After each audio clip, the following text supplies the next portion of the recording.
2, 1.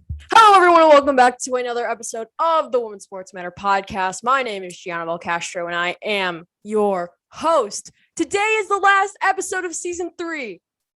Just kidding, it's not. I'm a liar. I apologize for lying to everyone that listens to the show, and I wish that I could lie to myself a little bit more because I really wanted a break. I wanted a break so bad, but I can't win. I cannot win, but don't worry. It is for a good reason. I am taking a nice little trip to Kansas City, Missouri next year.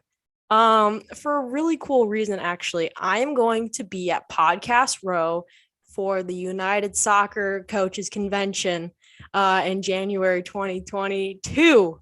Whoop! I get to go to Kansas City when it's really cold out, so that's really nice. But I would like to thank the United Soccer Coaches for inviting me to be on Podcast Row. I really appreciate it. It's my first sports-centered convention that I'm going to for the show. Yeah. Woo!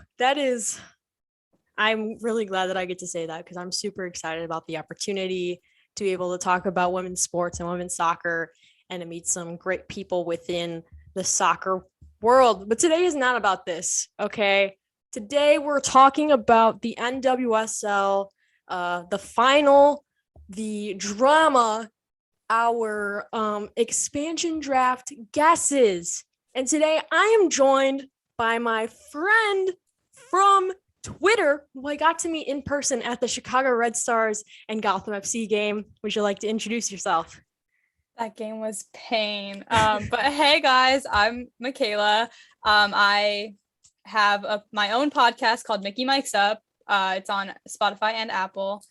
And I'm a Gotham fan. That's why the Chicago Gotham game was not great for me, but great for me.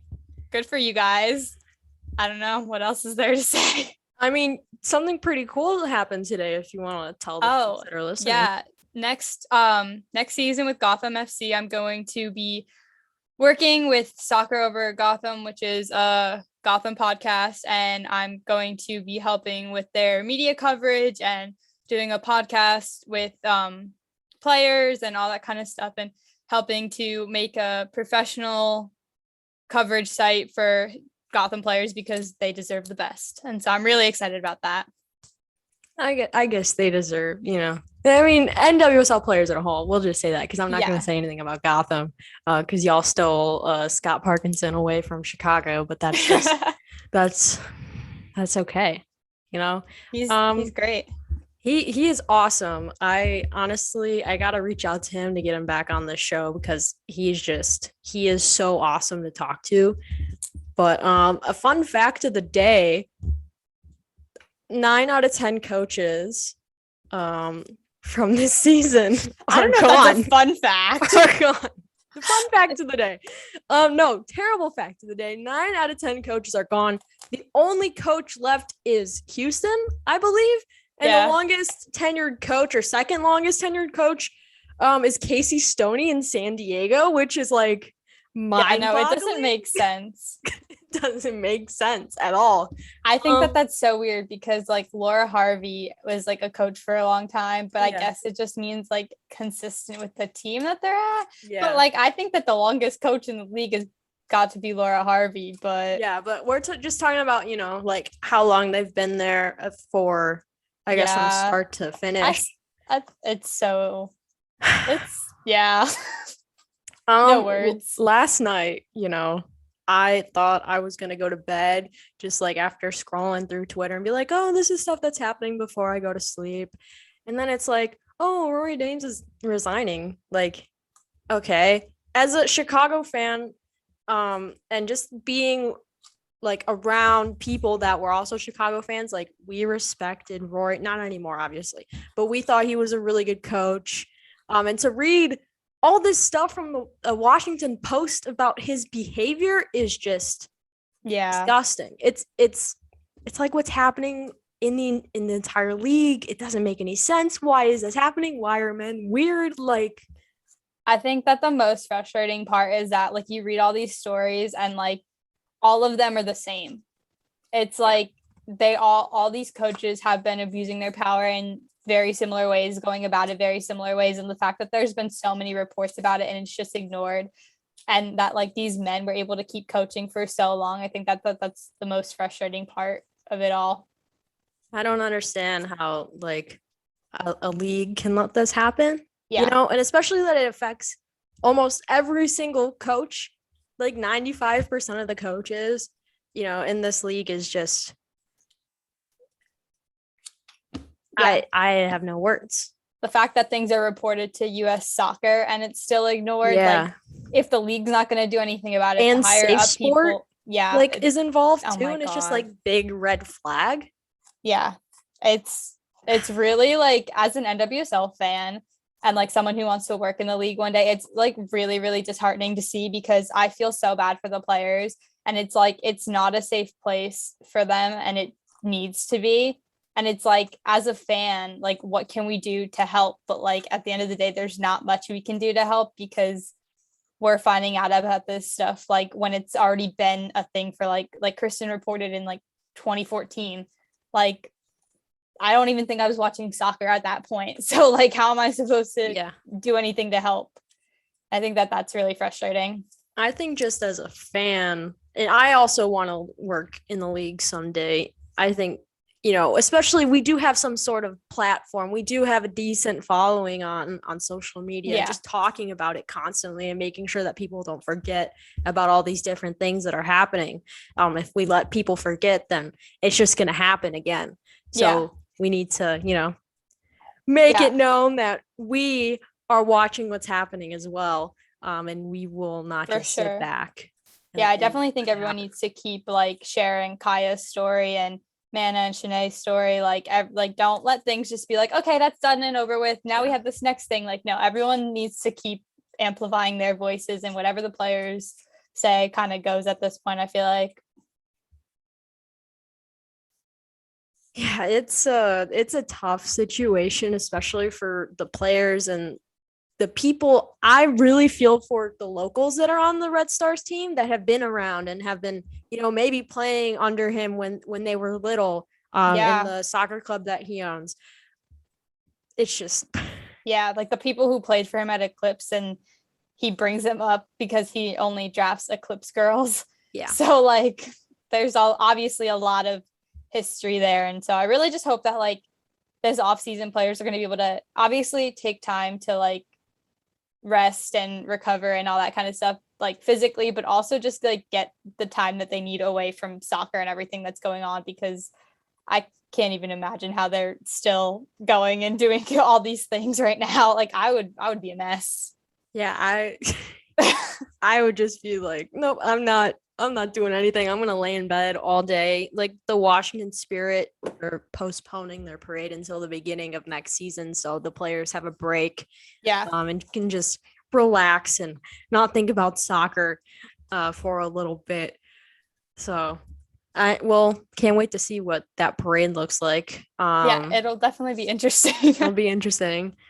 I really wanted a parade here, but that's okay. I was disappointed when they lost. When Rachel it was a tough match. It was tough.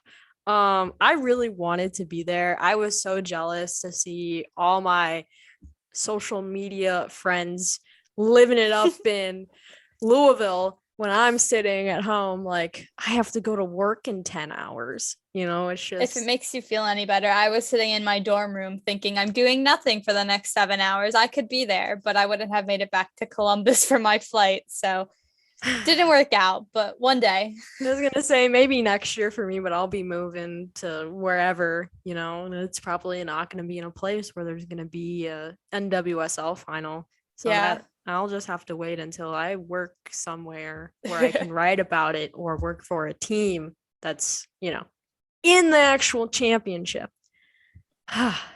Yeah. I think that if Gotham's in it next year, I'll find a way to be there no matter where it is. Sure. Yeah. Like they're going to be in there next year. You keep thinking that, Mickey. Go ahead. Okay. Because Chicago's made it to 3 finals in a row and lost every single one of them. And we can blame Rory. Okay. I made an episode. I forgot which show I was on. I was on Bryant and Me. And one of the questions was about someone sent in a question about, the Red Stars making all these playoffs, but they haven't won. Like, should Rory Dames go? And Thomas and I were kind of saying the same thing along the lines of, well, I was saying that, they need to win one or else he needs to go. Thomas was kind of like, Rory should have been nominated for Coach of the Year, all that kind of stuff. But now it's like, we rescind everything we said. I mean, I said that he should go if they don't win, but now it's very clear that, he shouldn't have been able to resign in the first place, That's also another thing where it's like, this is like Washington. Yeah, it was definitely it was a weird situation with that because it said he resigned and then like the press release went out at like 1 a.m. Eastern time. So I'm like, did someone press the wrong timestamp? I think it's just been a very, very weird day, and I can't even begin to imagine what the Chicago players are going through. Like, just lost the final, and now all this stuff is like being shared. And I feel for Connor too, because I know he's got social media stuff, and a lot of people are tagging the Red Stars. No, someone tweeted like, don't tag the team, and I was like, admin has nothing to do with this. Leave him alone. Please leave Connor alone. He's been through enough. Okay. Yeah. So that's one of my least favorite things when everyone tags the team. I'm like, the person running social media has nothing to do with business decisions or coaching, or like they're literally just there snapping pictures and posting content. Like, yeah, please leave Connor alone. Okay. If you don't get anything else out of this episode, like it's just the one thing, just leave the Red Stars social alone. Don't say anything to them. Don't tag them. You can write what you want. You can use a hashtag instead of the @ symbol. Do that instead. It's a great advice from or just like put the @ and then put a space and then type the team user if you really want to like write it all out. Really need to get like the rage out. Yes. Trust college students to fix all your problems. Okay, we know what we're doing. So, playoffs this year has been interesting to say the least. I don't think anybody expected Washington to win. Probably not. Especially what they've been through collectively. Yeah, I definitely thought Chicago was going to win going into the final, but I mean, I thought they were going to win too, but whatever. I really thought it was going to, like, obviously I put Gotham there like before semifinals and everything like that. But I really thought it was going to end up like Gotham Reign, or like I really, really thought the Reign was going to be in there. And for them to not be was very shocking, in my opinion. I had it being Chicago and OL. And I thought OL was going to win the whole damn thing. That's what I said, like everywhere. It's just, okay. I think everyone thought that they were going to like be in the final and win the thing. So it's kind of crazy that they just weren't able to do it. I was like, it's their playoffs to lose in terms of OL and how many awesome people are on that team. It was kind of hard to understand why they lost, but people won't always do what's expected. So Washington is definitely the definition of unexpected, to say the least. Yeah. Oof. I think the unexpected thing would be that goal by Kelly O'Hara. No, I just literally like anybody except her. Like, where, why? I don't know. No, I lost it when that happened. I said a very loud F-bomb. I think I just looked at my screen and was like, did that just happen? Like, no way that happened. But then I was like, yep, it's over. It's over now. Yeah. Chicago made a good like final push in those last few minutes. And I thought that they might have been able to tie it up, but it just wasn't in the cards for them. I think it all went downhill when DiBernardo got hurt. That's where the 10th minute. Yeah. It all went downhill in the 10th minute. Yeah, I think that she is definitely like their leader through and through. Yeah. And so to see her like not only get hurt, but like the way she walked off the field, like you can tell that it was just not. I felt so bad for her. And then, Mal Pugh, and then Yeah. the whole team is just Just falling injury FC apart. basically. Yeah. Um, and I think one thing that a lot of people noticed was that Davidson gave up the penalty like she did in the Olympics, and I was like, Yeah, God damn it. Bestie Tierna, you didn't need to do that. I was like, Then girlie, Andy Sullivan. I was like, girlie, you are winning. And honestly, that penalty from Andy was like not her best. Like, Yeah. it was very, like, in my opinion, it was like pretty weak. Like, I didn't think it was going in. And like, if Cassie had dove like a second earlier, like she would have saved it. Yeah, Cassie Miller was very close to saving that. It was very unfortunate when, the ball went in. I usually root for Andy Sullivan, for whatever, but like that day was the only day. Maybe there's more in the future where I was not rooting for her. And I hope she understands, it's nothing personal. I'm sure she gets it. But like I am an Andy Sullivan stan. So if people didn't know that here, I mean, if you don't follow on social, then what's wrong with you? But if you didn't know that on here, I support Andy Sullivan. Yeah, no, Andy Sullivan she's amazing. And I think that she like only has the potential to keep getting better. And like sometimes I forget that she's only like 25. Yeah. Like her and Paige Monahan are two people I forget are as young as they are, because in my head, Paige is like significantly older than she is, but she's literally only been playing like in the league for like 2-3 seasons. And like one of those seasons was the COVID year. So like it's crazy. Yeah, I think that so many of these players have so much potential, and it's so exciting to see. You forget how young people are sometimes. Like Trinity Rodman is my age. Yeah. She was drinking like apple juice in the locker room after they won. It's like when Sophia Smith was drinking like Pedialyte after the Thorns won whatever thing they won this year. Yeah, she was holding a bottle of Pedialyte. Okay. That's I not think it was something you'd expect. I think it was after the Challenge Cup. Okay. It's not something like, oh, I'm gonna celebrate. What are you gonna drink? Pedialyte. I'm gonna have some Pedialyte because it tastes good. I've never had Pedialyte. I think Pedialyte is solid as long as you get the right flavor. Okay, I'm gonna stick with my Gatorade for now. That's good too. But yeah. Okay. Overall thoughts on this season. Okay. If you could describe the season in a sentence. In one sentence. Just one sentence. What would you say? What the fuck? I'm sorry. That's okay. That's all that can come to mind. That's okay. I think that this NWSL season, like game-wise, was really good. I think it was really evenly matched, and it was exciting to see a lot of teams closer and not like the same two teams leading the pack like we're so used to seeing. And like the table moved around a lot, which I think was great. Otherwise, I think that it was very, very difficult to want to keep supporting not the players, but the league, just because of everything going on and the lack of like protection for the players and the lack of like care. I think that it made it really, really difficult to want to keep supporting certain things, but I obviously will always continue to support the players. And so I think that there's a lot that needs to be done, but overall, I think that the season was like A+ game wise, F for everything else. Yeah, support the players first.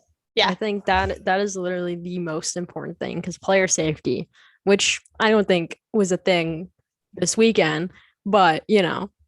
Well, this weekend was a little reckless. Yeah, it was just a little bit, just a little bit reckless. For me, if I could describe this season in a sentence, I feel like I would say the same thing as you, but I'm gonna switch it up here so I don't, copy you basically.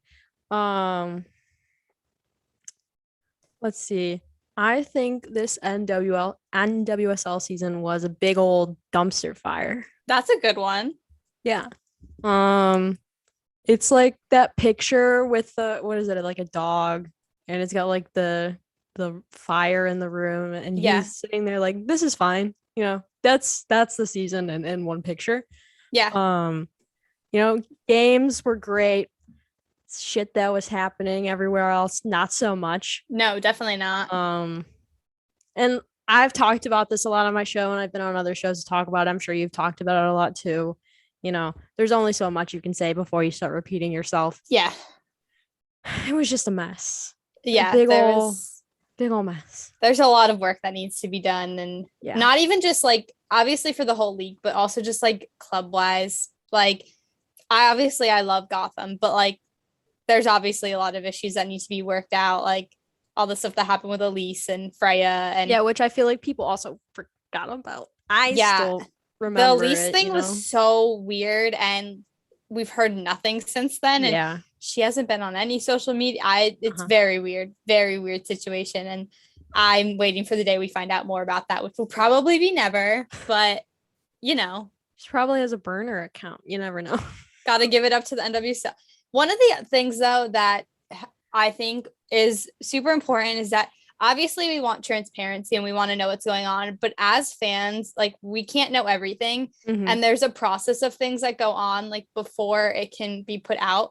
And so like the other day, Angel City got fined for the whole Ali Long thing. I don't know if you've talked about that, but I haven't yet. But Angel City tried to poach Ali Long, whole thing.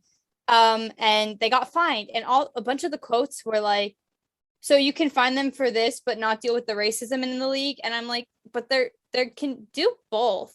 And I think that it's hard because we're not seeing a lot being done with certain things like the abuse of coaches and all these things in the league. But there's not like laid out protocols for stuff like that, as opposed to like being laid out protocols for one-to-fine teams for certain things. And so I think it's really tricky to like look at things sometimes, because obviously we want things to be dealt with right away, but a lot of these things can't be dealt with right away, and it's super frustrating. But I think that fans kind of need to understand that and not attack admins. Again, I'm just gonna really push that. The NWSL admin, he does not deal with any of that stuff. He just presses send on the tweets. That's all he does. Okay, so everyone calm down, okay? Be quiet for once. I know it's not possible with all the stuff happening on most of Twitter, but Yeah, I mean, express your rage, but I think that sometimes we want answers that aren't available yet. And it can be really difficult because obviously I want to know everything that's going on. I want to know that all the players are being protected and that things are being done, but we can't like know everything right away. And it's just how it is. Yeah, there's an active investigation going on, which is led by Sally Yates. So, we can trust her. She's good. Okay. So everyone just to chill out for a little bit. It's time to, get away from soccer, at least in the NWSL. There's still stuff going on across the pond. But, everyone just take a breather, meditate. I won't meditate because it gives me anxiety, but like everyone else go meditate, Yeah. I don't meditate. It's a thing. It's okay. I'm really weird. I mean, everyone has their own thing, but I like to, I play FIFA. Okay. That's an interesting way to relax. And I still end up yelling anyway, but it's. Yeah. Sometimes it's good to yell. Yeah, all the time. I get to yell at everybody. At my sister, because she doesn't like women's sports. So if I'm trying to watch something like during the WNBA playoffs, I was watching a Sky game, and she kicked me off the couch and the TV so she could watch Grey's Anatomy, and I was like, okay. And was then it a live episode? Was it a live episode of Grey's Anatomy, like a new one, or was it like? I think so. I mean, because it might have been the start of the new Grey season, and I can't. But like, we have Hulu, so she can watch it the next day, and it's on demand. Like, I don't understand. I mean, I get both sides of things. I do, because I mean, obviously, I support watching the WNBA, but like, then if you miss Grey's, there's so many things that could get spoiled, and then you can't watch it. You can't go on Twitter. it's a tricky situation. I'm changing the topic of conversation because I don't agree with you. Okay. We have a lot of stuff happening before the expansion draft, which is like very certain, explicit dates where you can do stuff and then you can't do stuff, which is a terrible way to describe what I'm trying to talk about. If I can find this real quick, that'd be awesome. Unless you have it. The expansion draft rules? Like, no, the dates for stuff. I think that they have to have everything in by December 10th. I see all these. I have Twitter pulled up on my computer here, and there's all these tweets about the main NWSL owner trying to get him out. That's a new thing. Okay, so the expansion draft is going to be Thursday, December 16th. And before that, the teams have to submit their list of protected and unprotected players by Friday, December 10th. And so each team is allowed to protect a total of 9 players, which is 1 U.S. allocated player. And then all the other allocated players have to be unprotected no matter what. Then there's like some other rules about like teams are required to tell the league which players they're protecting and stuff. And like who is unavailable to be on the list by January 1st because of injuries, retirement, like all that kind of stuff. And that's like the basics of it, but there's obviously a lot more to it, but that's great. The basics. Great information. Thank you for finding that. I saw a bunch of tweets, basically calling for Arnhem to sell the team, which is the main Red Stars guy. Which if people didn't know, he's one of the people that helped start the NWSL back in 2012. So this is all so much fun. But before the show started, we each wrote down list for our respective teams that we root for. Of course, I have Chicago and Mickey has Gotham. What do you have against Gotham? Scott Parkinson. Listen, he wanted to be a head coach. That's not our fault. I know. Okay. I know. You should be happy for him. I am happy for him. Not right now. Okay, I'm very salty. Especially what's happening right now. Okay.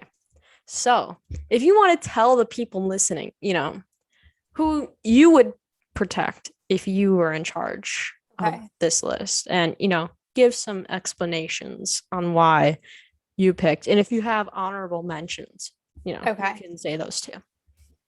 Okay, so I feel like my protection list for Gotham is very similar to what I've seen a lot of other like fans and everyone kind of have, because obviously Gotham's like strongest point is our defense and Midge.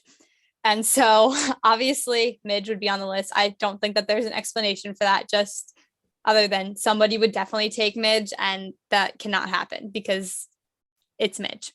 I would also put Kaylin. Again, no other much needed to say for Kaylin. I think that she's obviously one of the best keepers in the league, and I think that she knows what she's like. The team used to kind of look like a mess when she wasn't in goal, and obviously that's kind of changed this season. Didi was really, really good, and so Didi would be an honorable mention. She is not on my list, unfortunately, but I think that Didi's going to get picked up, and hopefully she'll get to play all the time because she's really good. But I think that Kaylin, definitely. Caprice, again, I feel like these are like self-explanatory, but Caprice coming off her 3rd ACL, standout season, defender, like on the best 11 each, I think like every month except like 1 or 2. So like, obviously she's really good at what she does. I said Midge, Imani. I just think I love Imani personally. I think that Imani could be interchangeable with like Didi or maybe just Didi. I don't know. I think that if you want to save 2 keepers just to have them, then I could switch her out, but I wouldn't really do that personally.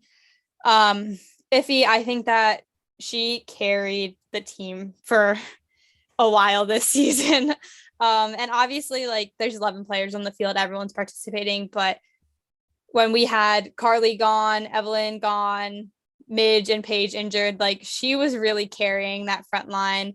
And so she needs to be protected. Also, her and Midge, like, almost winning the Golden Boot after Midge being out all season and Iffy being injured sometimes too, I think is really important.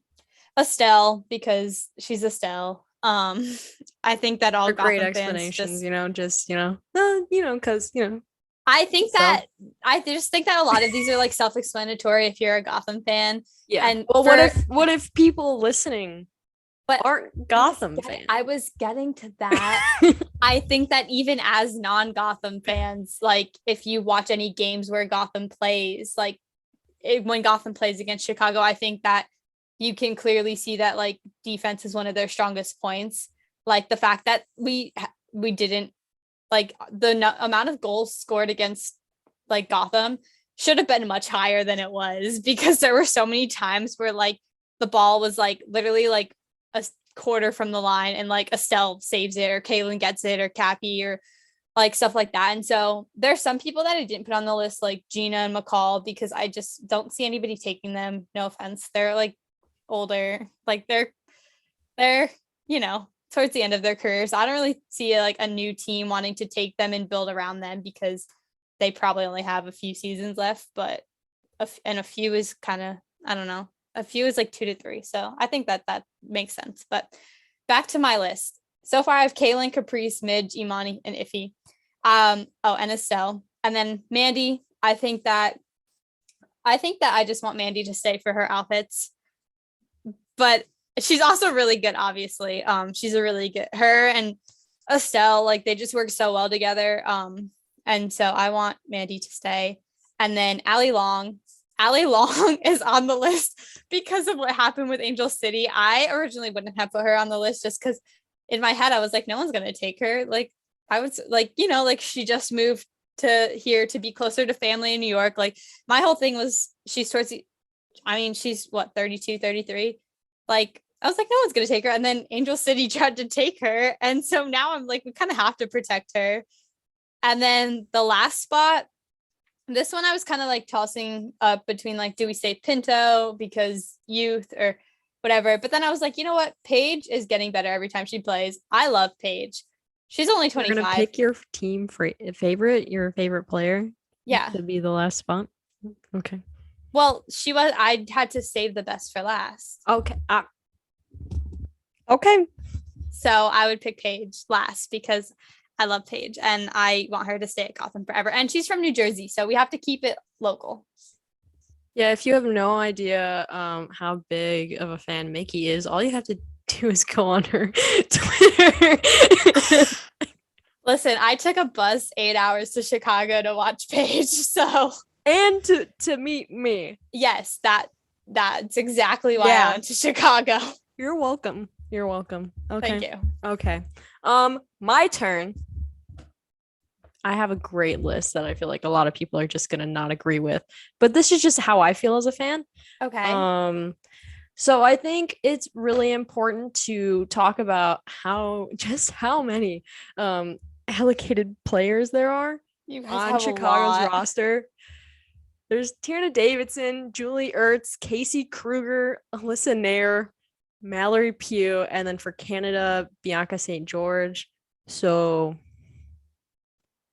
that's a lot of US peeps that are on that list. And out of all those people, I think the very clear answer is to keep Davidson. If they don't keep Davidson, there's something wrong with their heads. Yeah. Okay. I think someone will very quickly take her if she's not protected. And isn't she from California? Yeah, she's from California. She went to Stanford. So yeah, I could definitely see her getting snatched up if they don't protect her. But I could see them protecting Mal. I'm just gonna go hide in my sweatshirt really quick. I'm just saying, you guys have like 2 goal scorers. So continue. Okay. Well, I think it's very clear to keep Davidson. Mal Pugh, like maybe people won't take her because she's not vaccinated. I don't know. Anyone ever think about that? I mean, they're going to California. California is very like liberal. They got a lot of vaccination requirements going on there. Same with New York. I know Illinois is trying to do stuff. So that's also a thing to consider, possibly. I don't know. Maybe. I mean, we don't know, but we know. Maybe she would get the silly little shot to go to LA and play with Kristen. So who knows? I mean, it's not really out there, but it is. So like, just do your thing and get the jab, okay? Like I always say at the end of my show. But I don't have like actual reason. I'm just gonna say all these and then because I'm not very good at explaining things. I mean, I'm not great at explaining things either. I just said Estelle because Estelle. So I don't want to make that same mistake. So I'm just gonna read. Listen. It's valid. It's a valid reason for you. For everyone. Okay, not for me. So I have Watt, DiBernardo, Gordon, Morgan Ryan, Woldmo, Miller, Hill, and Milazzo, which I think this is a pretty decent list. I think it's good. I can't wait to see what people say about my freaking list. I think, obviously, they have other decent people on here, but it's just like some of them are older, but it's not like they're gonna be taken anyway. You just want to protect all your good peeps. Yeah. Like I think that you have to like look at it though, is like only 2 people are gonna be like taken, like 1 to each team. And so like you're protecting 9, but like the likelihood of like the unprotected players being taken is kind of small in like the grand scheme of things. Like who's gonna take Alyssa Motts, for example? Like I don't see it. Yeah. It's not Alyssa Motts, Alyssa Nair. Like I don't really see anybody like trying to take them. Obviously, if Sarah Gordon was left unprotected, which if she is like that, she's fucking stupid. Yeah. But she would be taken for sure right away. Yeah. Like I think that one of the biggest things is you guys not being able to protect Casey. I think that. Oh yeah, we're gonna be so screwed over. Like that is very rough for you guys because I think that she could be taken. So Casey Kruger is from where I'm at right now. She went to my rival high school, and so like she's another local kid. That'd be very upsetting if got another Naperville person just leaving. Yeah, I mean, I hope not, but I think that like obviously she's a really good defender, and if you're probably gonna go to San Diego, link up with Abby Dahlkemper.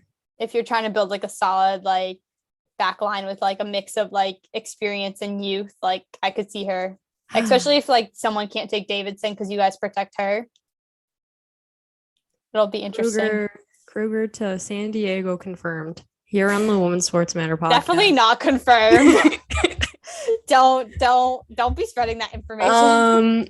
Yeah, no one listens to this show. No, I'm kidding. People listen sometimes.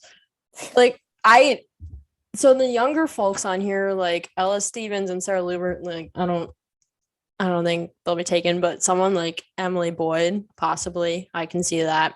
Isn't she still recovering from like an ACL injury or something? Well, she's getting better, I think. So I think by the time they would play, she would be good to go.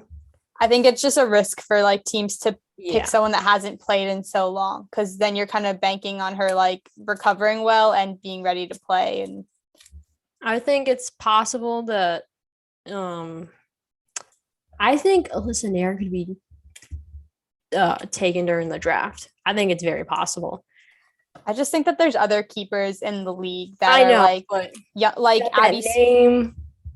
Abby Smith. Like she got traded to Portland and hasn't been playing. And so I feel like that might have been like a transitional move for her to get to LA or San Diego. I think Dee, we'll see. It'll be interesting. Let's see here. I think an honorable mention for me would be Katie Johnson, but I think also she's one that could be taken in the draft. I wouldn't be surprised if she was taken. And then there's a bunch of other people on, like, honestly, the rest of this roster is just local people, Yeah. which is like, how in the world did we get this many Illinois people? Because Rory only picks Eclipse girls. Come on, we already went over this. Even so last year's draft, there was a girl that was drafted from Naperville. And I think played at Eclipse. And I forgot Was it which that blonde school she went girl? to. Yeah. Yeah. I can't remember if she went to my high school or if it was like one of the ones over here. But it was like, and I asked my cousin if she knew who that was, and she's like, yeah, my sister played with her and whatever, like a long time ago. I was like, oh, all these local people. Not that I'm against it, you know, like in Yeah. terms of WNBA with the Chicago Sky, like love the hometown representation. But this is a little much. Yeah. Now that I think about A lot it. of the Chicago players are from Chicago. Yeah. I mean, we got a decent roster here. So, some young people are going to be taken. I think Yeah. that's I think kind of definitely happening. protecting Tatum is like she had such a good game the other day. Yeah. She's only going to get better. So I think that's definitely a good investment. I mean, she's been filling in for Casey. So on the off chance that Casey does get taken, like, you know, you kind of have a solid backup. Yeah. Well, that's all on the expansion draft. I get to keep this list for when I go on Bryant and Me. I'm gonna keep the list the same. I don't feel like changing it. Okay. I'm kind of locked in on this list. Now, what I don't want to see with the expansion draft this year is like a Tobin and Kristen situation, and especially with like Australian players too, just not wanting to be in Louisville. Like, don't waste your picks. Yeah, that was so like stupid from Louisville. Like in some aspects, but in like other aspects, like I kind of like props to them because they got their money's worth. Yeah. But like they still have Tobin's rights. Like what?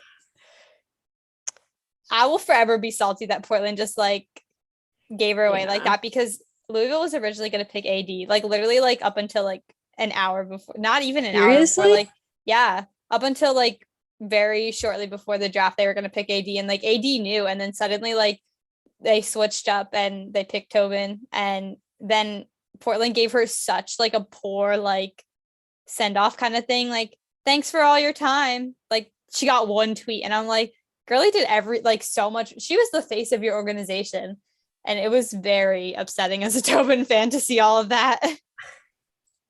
It's just these players. I think that the players deserve so much better in like having the autonomy to like actually be able to like, not like that they could like wake up one morning and be like, I don't want to play here anymore, I want to go here. Like, but have some say, like if they're going to get traded, get more of a heads up, or, you know, if they do decide that they don't want to play somewhere, be like, hey, these are the two teams I'd like to go to, instead of being like, okay, here's where we can get the most money for you. I think that players definitely need a lot more control in where they can play. Like free agency. Yeah. Being a thing. I don't understand why it's not a thing, but that's more of like a CBA type thing that they have to figure out. They're working that out right now. Which they are working out right now, and I hope, you know, we get to find out about that soon, because free agency. The league would just flip upside down if that was a thing. For sure.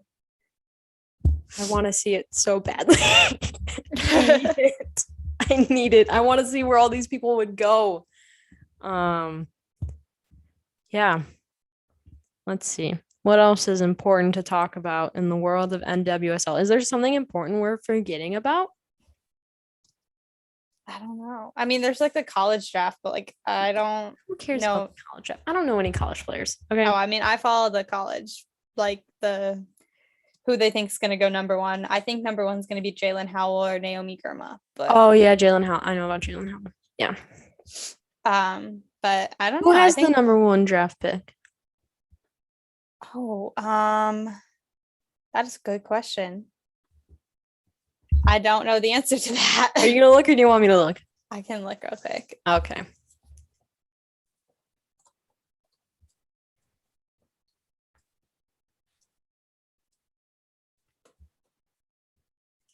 We are actively looking. We're not just being quiet just because the episode is over. NWSL draft. Let's see here. What are we gonna find out? Because this can change everything. It probably won't. But just to say stuff, it's gonna change everything. The league is gonna turn upside down. Let's see here. This could be very interesting. Why is it like nowhere who has the nowhere? Is it like Kansas City or something? I feel like it's or Louisville. I feel like it's like one of those teams or like LA. NWSL. Like I feel like it might be Angel City. 2022 draft. Let's see here.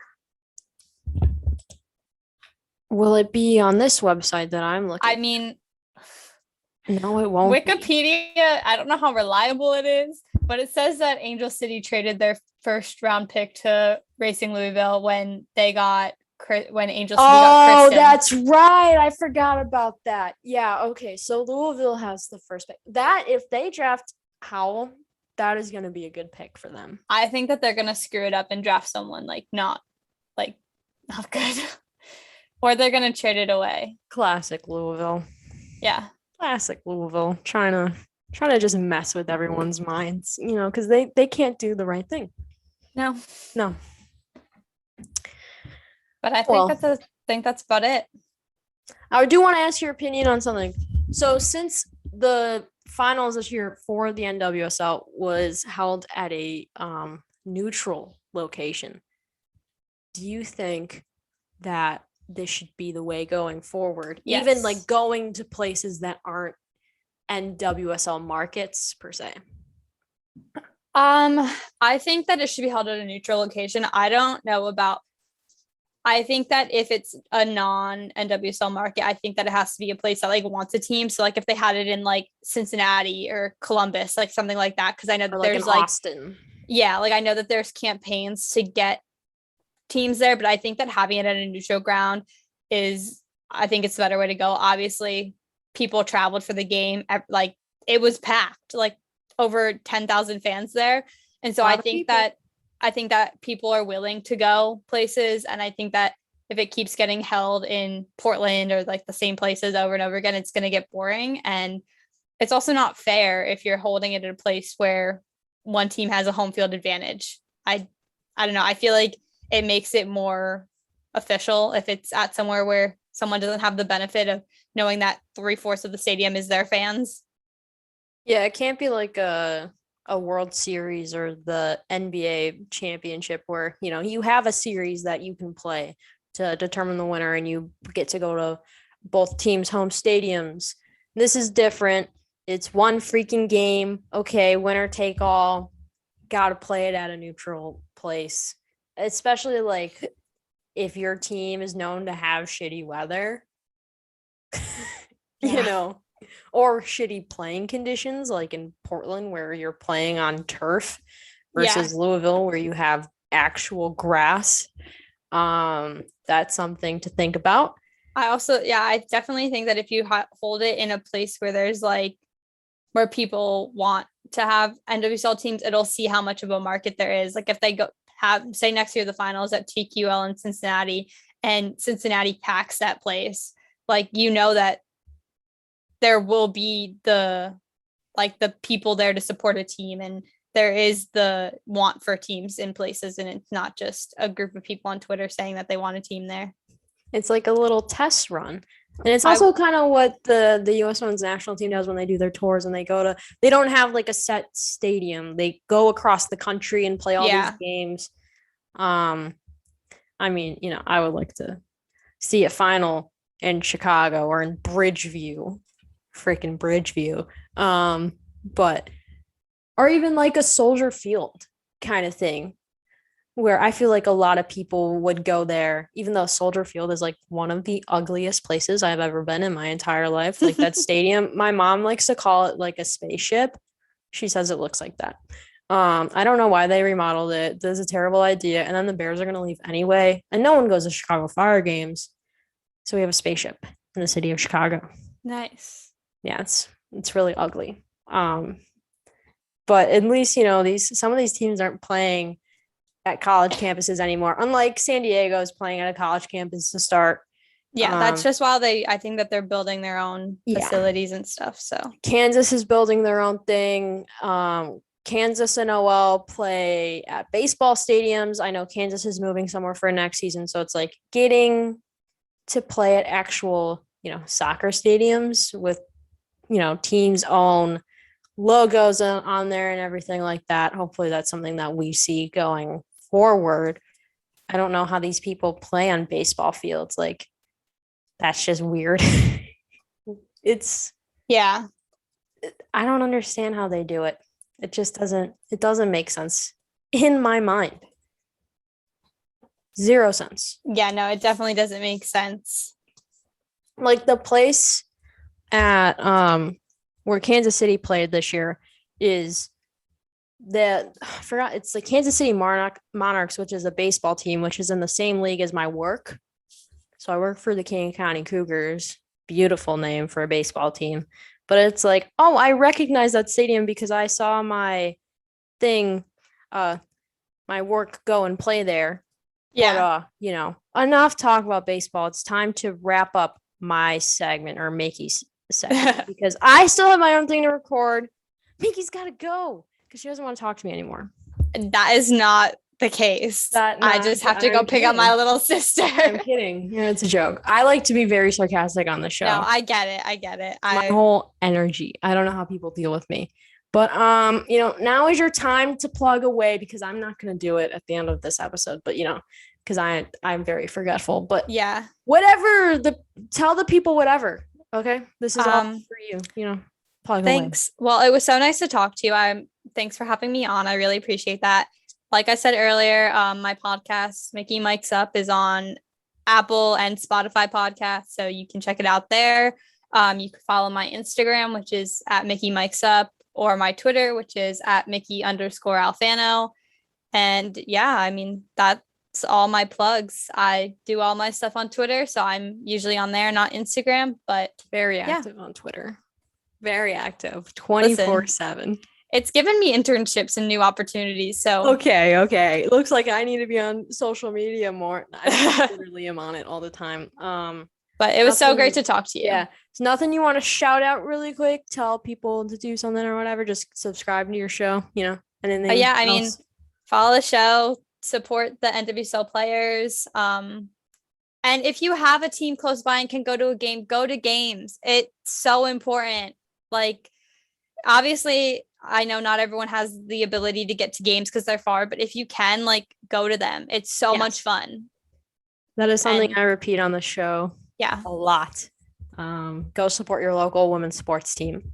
But, you know, we're going to end this segment in let's go to 5 seconds from now when I'm talking about, you know, what I'm thankful for this year, because that's also something that I'm doing in this episode. Okay, time to go to future me, which is like me in 20 minutes. Alrighty.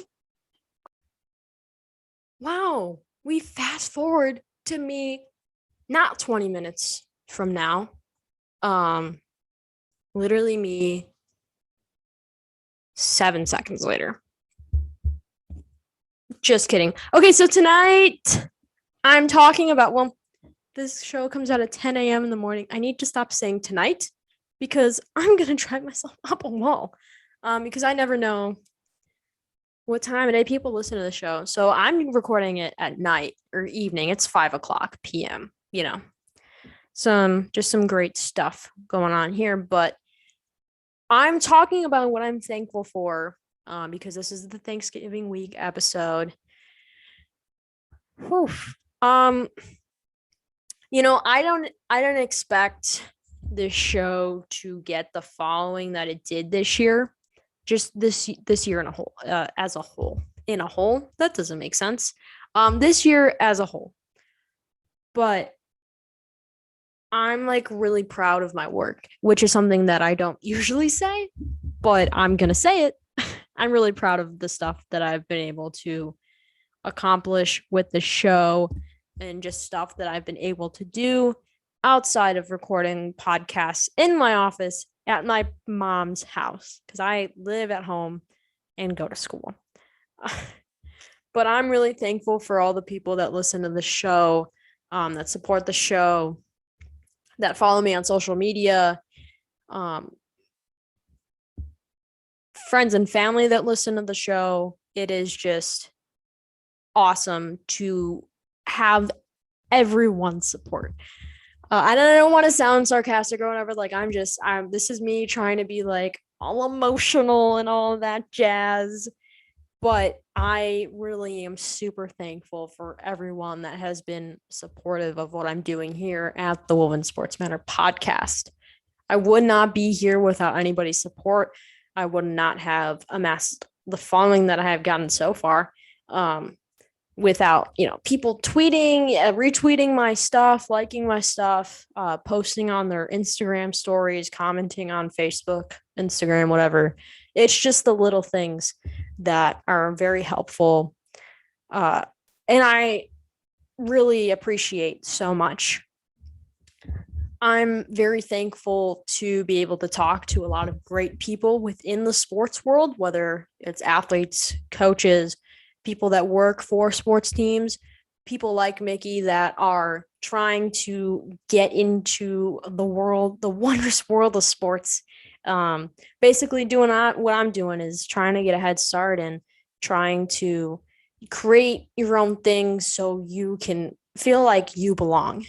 I know some journalists and people have imposter syndrome, and I've gone through that a lot. Just trying to figure out, what my place is in this. And it's okay to not have a place in the world of sports, especially if you're trying to do something like what I'm doing. The reason I started the show is because I wanted to make a platform for women's sports. Now it's more of like I can definitely take this somewhere. Which way do I go? How can I make sure that I have a platform and just talk more about women's sports? I want to be ahead, which is kind of like a weird thing to say, but it's more of like self-centered. I'm thinking about me for once, which is something that I don't often do. I'm thinking about myself, and I want to be in the world of sports. I want to work in sports. I've known this for a long time. What I want to do exactly, I don't know. I feel like this is a great way to do it. Although it probably isn't a great way to do it if I'm swearing all the time. But it's okay because I'm Irish, so you can't judge me. Irish people like to swear. Okay? No judging over here. I don't even know if our Irish people swear a lot. I mean, there's this one YouTuber that I watch that swears a lot, but that's not important right now. I say the word a lot, so I'm thankful for that, and I'm thankful for the power of editing, which I will not do for today's episode because I don't want to. I'm very lazy sometimes. I'm thankful for the United Soccer Coaches for inviting me to their convention this year in Kansas City, which is from January 19th to January 23rd in 2022.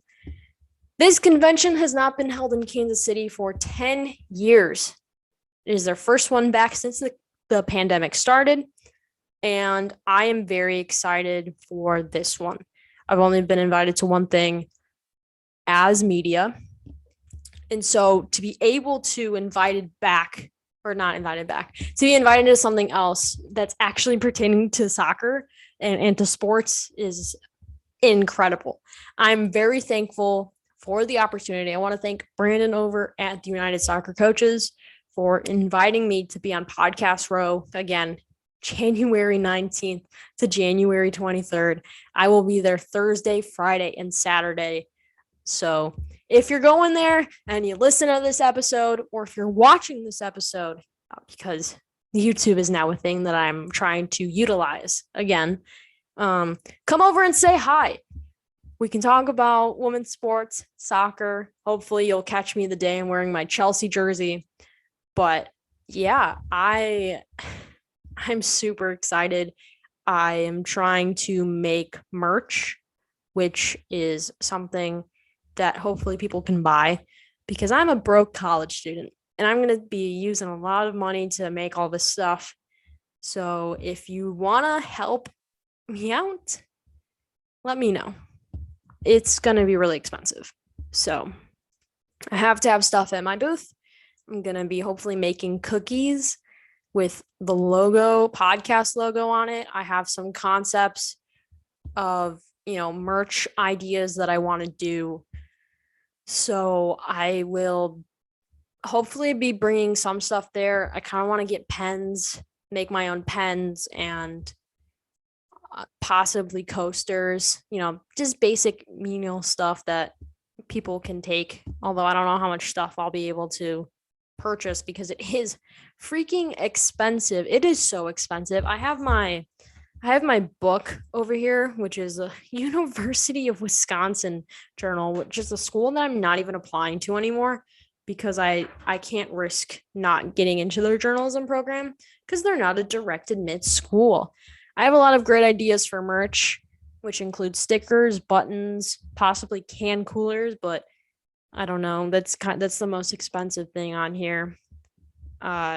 Mostly coasters and pencils, making my own stickers, trying to see what I can do with that. But there's a lot of great stuff that I'll be able to go to. And I'm thinking about like vlogging, which if you know me personally, there's a very specific vlog that I would like to reference right now. And that is my trip to France and Belgium. I vlogged on my personal Google account, so it won't be very hard to find this, but I vlogged my trip to Paris and it's mostly Paris, but there's a little bit of Belgium in there. And I was just, hanging out with my friends and vlogging my time in Europe. But I'm thinking about doing the same thing for the show and possibly going on Facebook Live or YouTube Live to record one of my shows or to just talk to people that are at the convention.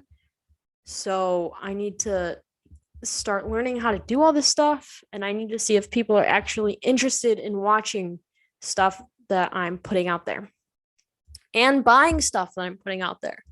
In terms of social media interaction recently, when I polled people if they wanted to buy shirts, it was mostly just my Twitter friends. So I don't know what I'm gonna do yet, but I have a lot of great ideas for the show, and yeah. But I have a lot of great concepts for shirts, just logos on there, simple stuff that I don't want to give away in case someone steals it. Awesome. But I'm excited. If you're going, let me know on Twitter. You can tweet me. Yeah, tweet me. Time to wrap up today's episode. Wasn't this one fun? Very, very, very, very happy that I got to talk to my friend Michaela about, everything that's happening. And please go subscribe and listen to Mickey Mike's Up. It's a good show. I'm a huge fan. I love her episode when she talked to the queen herself, Ari Chambers, who started Highlight Her and just does so much for women's sports. That's going to be it for today's episode. Time to have my awesome spiel. It's great. It's fantastic. It's my least favorite part of every show. Okay. If you want to follow me on social media, guess what? You can. I'm on Facebook, Twitter, and Instagram. On Twitter and Facebook, you can follow me at WSM Podcast. And on Instagram, you can follow me at Women's Sports Matter. I have a YouTube channel. It's called the Women's Sports Matter Podcast. We are 9 subscribers strong. So please go subscribe to my YouTube channel because I am uploading all of my episodes to YouTube this week. It is something that I've been waiting to do because I'm on Thanksgiving break. I'm on Thanksgiving break this week. So I have time to do this stuff. I don't have any assignments. So, yeah, I get to focus on college apps and this podcast. What a pain in my side. No, I love this show, and I'm a little disappointed I can't go on break, but I'm really happy that I get to keep recording shows, to promote the United Soccer Coaches Convention and just to talk more, because I'm sure everyone wants to hear me be annoying for 45 minutes or more. If you haven't been vaccinated, you need to go get vaccinated. I feel like it's plain and simple. If you don't want to wear a mask, go get vaccinated, because the more people that get vaccinated, the quicker we can unmask and go back to living our regular lives. Isn't that so awesome? Awesome. So, there's a link down below. It's called vaccines.gov. Click that link. It'll take you to a page to find the nearest vaccination site near you. Type in your address. It's simple. It takes about 2 seconds. All you gotta do is put your address in, click the search button, and it'll show you what is closest to you. It could be a Walgreens, it could be a Walmart, it could be a Jewel Osco, it could be a Meijer, it could be your local grocery store, it could be, your nearest like Rite Aid or CVS. I don't know what people have. There's no Rite Aids in Illinois, so yeah. Just do that. Find the nearest place near you, set up an appointment, or just go to your doctor and get the shot. I'm sure they have them available. And this isn't just for people that are first timers. If you're looking to get your booster shot, this also works for you. I personally will be getting my booster shot in January, so I'll be using this website, or I'll just go to my doctor and get that done. But yeah. There's also register to vote. That's a thing that you can do if you're 18 or going to be 18 by November or whenever the next election date is for you. If you're going to be 18 by the time there's an election near you, you can go register to vote. Please go vote. It's important. Okay? It's important. What else is there? Players first. If you have not heard about the NWSL Players Association and what they do, links for that will be in the description. You can buy a No More Side Hustles t-shirt, learn more about what the Players Association does. And I'm also going to include links down below for the Black Player Women's Collective, which is basically, it explains itself. It's the Black players of the NWSL. Okay, that was super weird because I just got cut off. I was recording on Zoom because I thought it would be easier for me. And I was talking about the the Black Players Women's Collective. A link to donate down below. Okay, everybody? Okay? Go donate. Goes to a great cause.